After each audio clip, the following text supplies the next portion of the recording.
Hello, my name is Kathy Carrico, and I am the chairperson for the Washington County Underage Drinking Prevention Committee. I'm here with students from Washington County High School and Washington County Middle School, and today these students are going to the parking lot and tie one on. That's right, they're going to tie one on out in the parking lot. What does that mean? That means they're going to tie red ribbons on the antennas of all the vehicles in the parking lot. And why are we doing this? Because these students have made a commitment to remain off of drugs and alcohol, and they are using the red ribbons as a way to ask the public to please be responsible. Don't drink and drive, and don't ride with anyone under the influence. These are the holidays, and we want everyone to remain safe. As the students are tying these ribbons on these vehicles, we will be sharing with you a few stories from alcohol-related crashes. So students, are you ready? Yes!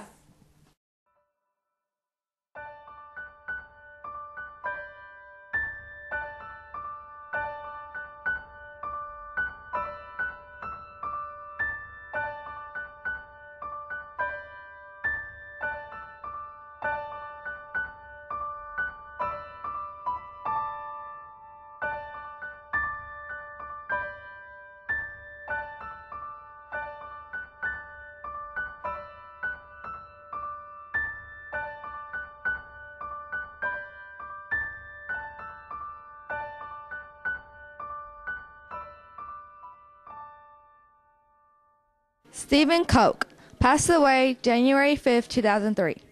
The phone rang in the middle of the night. The caller said, "Stephen has been in an accident and he's hurt pretty bad."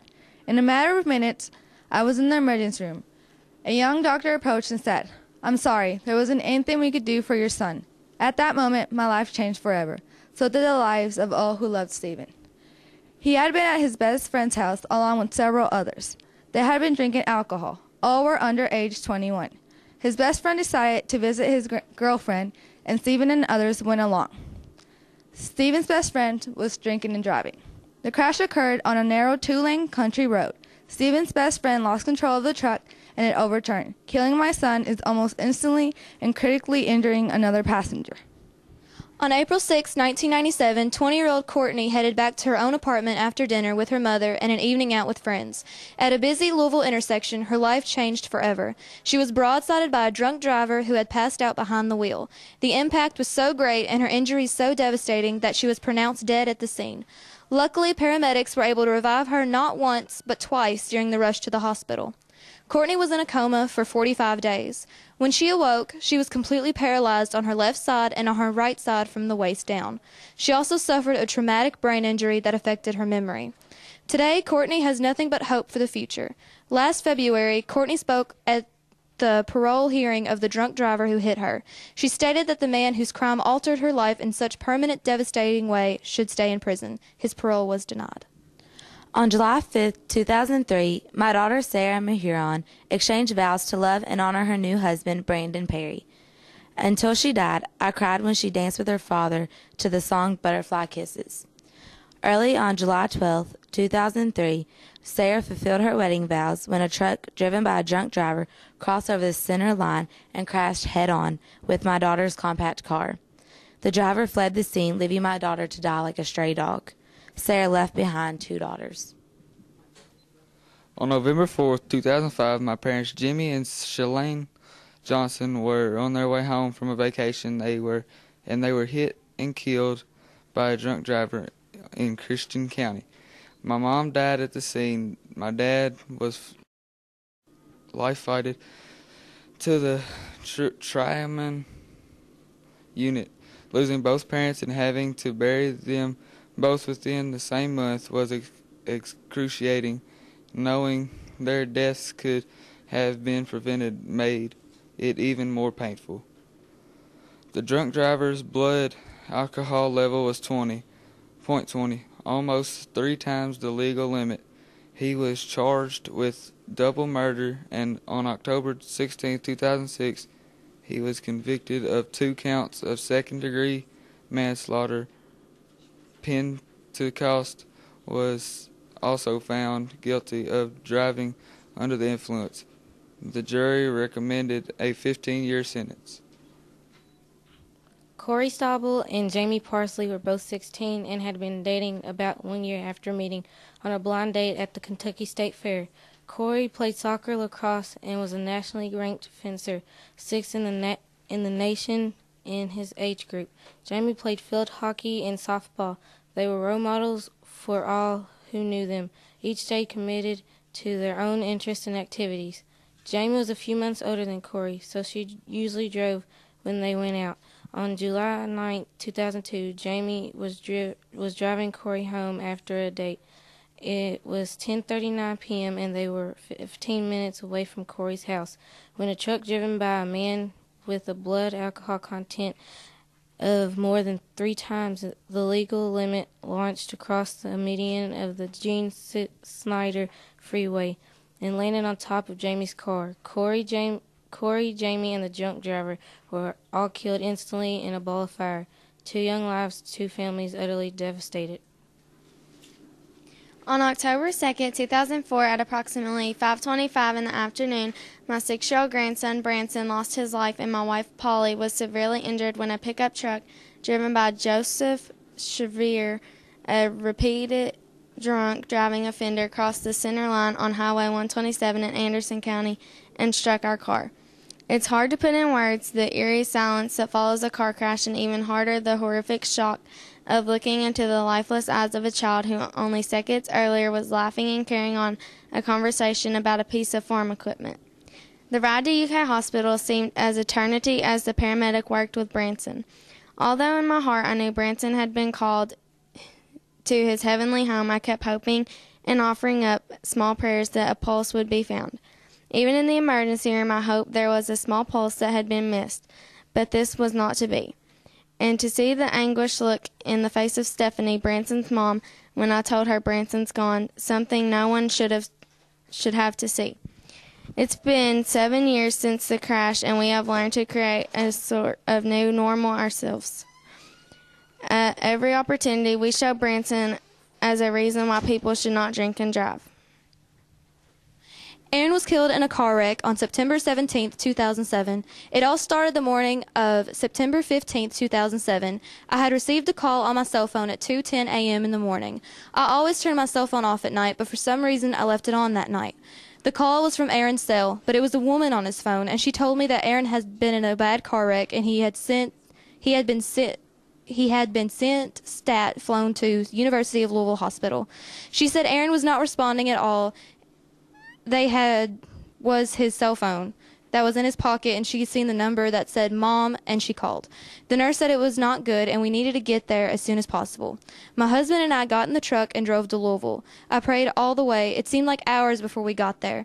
We went through the emergency room and were met by a priest. He took us to this little room with the doctor there waiting to talk to us. I felt like I could not breathe and the walls were closing in on us. The doctor told us that it was not good and he thought Aaron was brain dead. He needed to run some tests to make certain. But Aaron had never come to during the whole time of the wreck. I was praying so hard to God to take me instead because Aaron had his whole life ahead of him and he was too young to die, and it was not fair. I never left Aaron's side. I held his hand and begged him to just move or do anything to prove that he was not going to die. Aaron lived on life support for 2 days, and his organs started shutting down, and I knew he wasn't going to make it. I asked God why, but I will never know why until I see Aaron in heaven one day.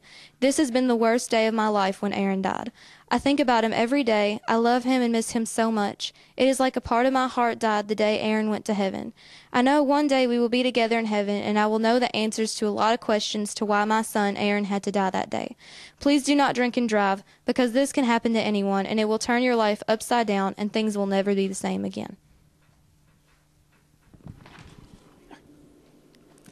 Curtis Lee Smith, age 13, went to heaven on January 25th of 2008. Miracles do happen, especially this time of year. Be a miracle and don't drink or drive or ride with a drunk driver. Be that miracle. Written by Pamela Lee Curtis Smith Hill in memory of my son, Curtis Lee Smith. At this time, I would like to introduce some very special guests that we have with us today. Mr. and Mrs. David Warner. David and Paula, welcome. Let's see, now you all are from? Mercer County. Okay. And have you lived there all of your life? Yes. Okay, I know that the statement, don't drink and drive, is very serious to you all. Would you please tell us why that is? Well, as you've seen in the program, on October the 2nd of 2004, we lost our grandson to a DUI driver who was twice the legal limit, had liquid methadone in his system. So we're very passionate about the DUI laws, and please don't drink and drive. We're very passionate about that. What if you had a very special message to give to our audience today about traveling, in regards to traveling during the holidays, what would that message be? The simplest thing that I could say is, if you're going to travel, you're going to drive, leave the bottle home. Don't partake of any alcoholic drinks at all while you're on the road. Not only your life is involved in this, but the innocent lives of others. And it's not just the lives that are involved. It's the aftermath, the detriment to the entire thing, the injury, the life-changing processes that take place due to a DUI. So leave the bottle home. And how is your family doing today, Ms. Warner? We still take it day by day.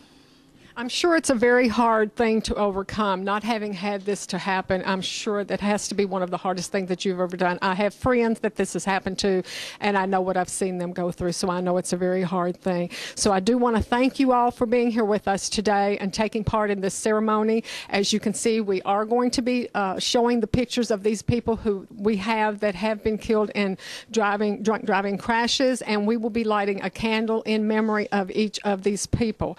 As we group together, Mr. and Ms. Warner, I will have you to light the one in front of your grandson, if you would, please. At this time, I would like to introduce our Springfield City Police Chief, Mr. Jim Smith. I think he has a few words he would like to tell us about what our local law enforcement will be doing during the holidays. The Springfield Police Department does take driving under the influence very seriously, and I can say without a doubt that every police officer, when they're on patrol, not just at special holiday times or any other time, when they're just on regular routine patrol, and this cuts across Sheriff's Department, Kentucky State Police, and my department as well, that we continually observe for drunk drivers and drivers under the influence. And in line with the great program that's being done here, we are going to have stepped up patrols this coming weekend, specifically to detect and stop and possibly detain and arrest drivers that are clearly under the influence. And I also think, Chief, if I'm not mistaken, that Friday night we will have a very special little situation that some of us that are involved with the Prevention Center, myself, Isaac Fry, Wilma Sorrell, and then another lady who is a volunteer on the Youth Coalition's core group, we will be riding along with you, I think, on Friday night, and I'll let you tell a little bit about that, if you would, please. Oh, sorry. That's all right. Yes, we're pleased to have members of this coalition ride with us on patrol Friday night while we conduct patrol to detect drivers that could possibly be under the influence. I think it goes hand in hand with what you're doing here and along with your program that you put together. All right. Thank you, Chief. We appreciate your time today.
At this time, I would like to thank Chief of Police Jim Smith, special guests Mr. and Mrs. David Warner, Isaac Fry and Wilma Sorrell with the Washington County Prevention Center, the students of the Washington County Heartland Youth Coalition and RISE Youth Group, and Paul Terrell and staff for the use of their facilities today. From all of us to all of you, we would like to wish you a very Merry Christmas and a happy, blessed, and safe New Year.